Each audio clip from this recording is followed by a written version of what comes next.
नमस्कार दोस्तों, हाजिर हूँ एक नई अपडेट के साथ। आज बात करेंगे पीएफएमएस प्रणाली के संबंध में। आप लोग यहाँ पत्र देख रहे हैं, ये पत्र अभी जारी हुआ है और देख सकते हैं 24 अप्रैल 2024, मतलब कि कल की तिथि में ये पत्र जारी हुआ है और आपके सामने ये पत्र है। इसमें पीएफएमएस प्रणाली के विषय में एक बहुत ही महत्वपूर्ण अपडेट सामने आ रहा है, जिसके लिए हमारे शिक्षक साथी बहुत परेशान रहते थे कि हमें बैंक बार बार जाना पड़ता है और बहुत समस्या होनी पड़ती है। उसका एक जो है निस्तारण कर दिया गया है शासन की तरफ से। आप लोग देखते रहिएगा। यहाँ पर देखिए स्पष्ट रूप से लिखा है विषय में पीएफएमएस प्रणाली के अंतर्गत भुगतान विषयक इलेक्ट्रॉनिक पेमेंट एडवाइस मतलब ईपीए व्यवस्था लागू करने के संबंध में। अब जो व्यवस्था हमारे पीएफएमएस की व्यवस्था थी जिसमें हम पीपीए जनरेट करते थे, अब उसकी जगह पे अब ईपीए जनरेट किया जाएगा। अब बहुत से साथी हमारे सोच रहे होंगे कि ये ईपीए क्या है, उस पर भी हम जो है विस्तृत चर्चा करेंगे और बताएंगे कि आखिर ये ईपीए क्या है।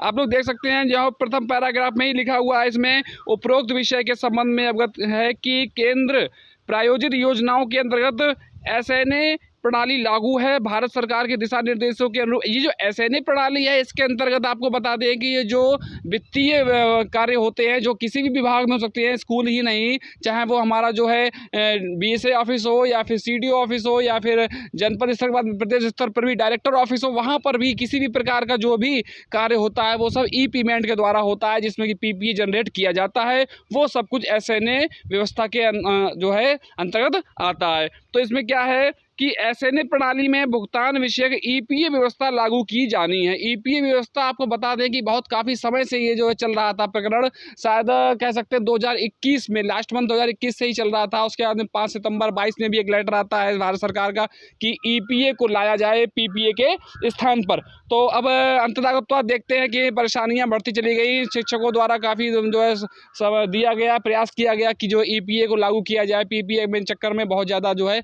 लाइन लगती थी और सर्दी गर्मी सब कुछ रहती थी और विद्यालय छोड़ करके बैंक जाना और समय का व्यवस्था करना, प्रबंधन, बहुत दिक्कतें तमाम आती थी। तो उसको देखते हुए शासन द्वारा निर्णय लिया गया है कि अब ईपीए ही लागू किया जाएगा भविष्य में। अभी तो हो गया, पीपीए से सारा हो गया, जनरेट जितना करना था पीपीए का कार्य भी खत्म हो गया है, अब ईपीए आ रहा है। तो देखिए इसमें लिखा भी है कि प्रथम चरण में राज्य परियोजना कार्यालय जो स्टेट का कार्यालय रहेगा वो, उसके बाद समस्त जिला विद्यालय निरीक्षक मतलब कि डीआईओएस एवं जिला बेसिक शिक्षा अधिकारी कार्यालय मतलब बीएसए ऑफिस में जो है जीरो बैलेंस अकाउंट में भुगतान विषयक ईपीए की लागू की जाएगी। जो पीएफएमएस का जो अकाउंट रहता है वो सब जो है जीरो अकाउंट रहता है, आपको पता ही है। उसके बाद जो लिमिट आती है तब जाके उसमें बैलेंस बनता है। तो जीरो बैलेंस अकाउंट में भुगतान विषयक जो है ईपीए व्यवस्था लागू की जाएगी। इसमें क्या है, चरणबद्ध रूप से इसे विद्यालयों तक किया जाएगा। अब इनका कहना ये है कि पहले जो है परियोजना कार्यालय स्टेट में, उसके बाद में ये डीआईओएस कार्यालय, उसके बाद बीएसए कार्यालय, उसके बाद विद्यालय तक पहुंचेगी व्यवस्था। आपको बताएं व्यवस्था पहुंचाने में समय नहीं लगता है, जैसे ही लागू होगी वो व्यवस्था पहुंच जाएगी। लेकिन ये लागू करने की बात है तो वैसे भी अभी हमारा पीपीए जनरेशन का काम सारा खत्म हो चुका है और अभी लगभग 1 साल पूरी पड़ी है। तो इसी बीच में जो है ये ईपीए व्यवस्था लागू हो जाएगी अन्य कार्यालयों में, और जब तक हमारा समय आएगा शिक्षकों का, साथियों का जो है इसमें विद्यालय के अंतर्गत, तब तक ये ईपीए व्यवस्था विद्यालयों में भी लागू हो जाएगी। तो इन द लास्ट पैराग्राफ में लिखा है, इस संबंध में आपको निर्देशित किया जाता है कि राज्य परियोजना कार्यालय, समस्त जिला विद्यालय निरीक्षक कार्यालय एवं जिला बेसिक शिक्षा अधिकारी कार्यालयों में ईपीए व्यवस्था लागू करने हेतु यथा आवश्यक लॉगिन पासवर्ड उपलब्ध कराते हुए ईपीए की व्यवस्था 15 दिवसों में एक्टिवेट करना सुनिश्चित करें। जो मैं आपको बता रहा था कि ये व्यवस्था 15 दिन में यहाँ पर एक्टिवेट हो भी जाएगी, तो विद्यालय में आने में कितना समय लगेगा आप लोग खुद समझ लीजिएगा। अब बात करते हैं कि आखिर ईपीए है क्या, कैसे लागू होगी, कैसे एक्टिवेट होगी, उस पर भी बात करी जाए। तो ईपीए व्यवस्था जो है इसको कहते हैं इलेक्ट्रॉनिक पेमेंट एडवाइस। तो इसमें क्या है, जैसे पीपीए हम लोग जनरेट किया करते थे, पीएमएस साइट पे जाते थे, डाटा ऑपरेटर की आईडी से हम लोग जो है लॉगिन करके पीपीए जनरेट किया करते थे, सब कुछ वैसा ही है, बस पीपीए की जगह अब ईपीए आ जाएगा। अच्छा, ईपीएम क्या होता है, जैसे पीपीए में एक पीपीए हमारे पास एक पीडीएफ फाइल निकलती थी, पूरा एक पेज निकलता था, 2 पेज निकलते थे, हम लोग जो है एक उसकी बैंक कॉपी होती थी, एक हमारी सेल्फ होती थी, तो हम लोग वो जमा करने के लिए जाते थे। लेकिन इसमें क्या होगा, ईपीए में आपको एक ओटीपी आएगा।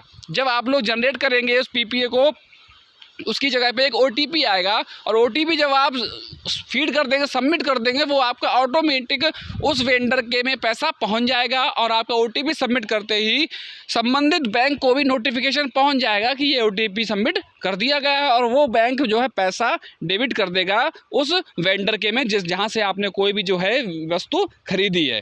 तो ये बहुत चीज़ें आसान हो जाएंगी। OTP शेयर करते ही आपका जो है वेंडर से चीज़ पहुंच जाएगी, पैसा पहुंच जाएगा और वहां से अपनी जो है वस्तु आप उठा सकते हैं। तो कहीं ना कहीं बहुत आराम होने वाला है, बैंक का झंझट खत्म होने वाला है, लाइन लगना खत्म हो जाएगा। काफ़ी समस्याएं आती थी कि जो है पेमेंट नहीं हो पा रहा है, वहाँ से बैंक से काम ढीला हो रहा है, वहाँ पर भी काम बढ़ जाता था, लोड बढ़ जाता था और लाइन लगाना पड़ता था, कभी किसी को लेट हो जाता था, समस्याएं बहुत थी। कुल मिलाकर के शासन द्वारा इसका निस्तारण किया गया है इस समस्या का। अब PPA ना होकर के EPA हो जाएगा। काफ़ी समय से प्रयास चल रहे थे, वो सब समस्याएं जो है निजात मिल जाएगी। तो EPA में इसमें होगा क्या, लेकिन जो है बैंकिंग सिस्टम अच्छा हो जाए, ऑनलाइन बैंकिंग का भी इसमें व्यवस्था लाई जाएगी, वहीं पर OTP हो पाएगा। तो जिसका भी जिस बैंक में खाता है, यहाँ पर तो ज़्यादातर देखा जाए कि बैंक ऑफ बड़ौदा में ही चल रहा है खाता, तो इसमें जो है ऑनलाइन बैंकिंग की सुविधा आपको शुरू करनी पड़ेगी। वो कैसे करेगी उसके लिए अलग से वीडियो जनरेट कर दिया जाएगा, जिसमें कि ऑनलाइन बैंकिंग होने पर ही OTP जो है सबमिट हो पाएगा और OTP तभी आपके जो है रजिस्टर्ड मोबाइल नंबर पर आएगा। तो अब देखिए भविष्य में एक और भी लेटर आएगा इसके संबंध में, कैसे कैसे EPA व्यवस्था लागू होगी। अभी तो ये अन्य कार्यालयों के लिए बात कही गई है, तो जैसे ही अगर कोई भी नया निर्देश आता है EPA के संबंध में तो आपको जो है सूचित कर दिया जाएगा। कुल मिला के आप कह सकते हैं कि PPA का जो है व्यवस्था अब जो है आने वाले समय में खत्म हो जाएगी और EPA ही लागू होगा, जिसको कि इलेक्ट्रॉनिक पेमेंट एडवाइस कहते हैं। तो ऐसी नवीन जानकारी के लिए आप चैनल से जुड़े रहें, चैनल को लाइक करें, सब्सक्राइब करें। धन्यवाद।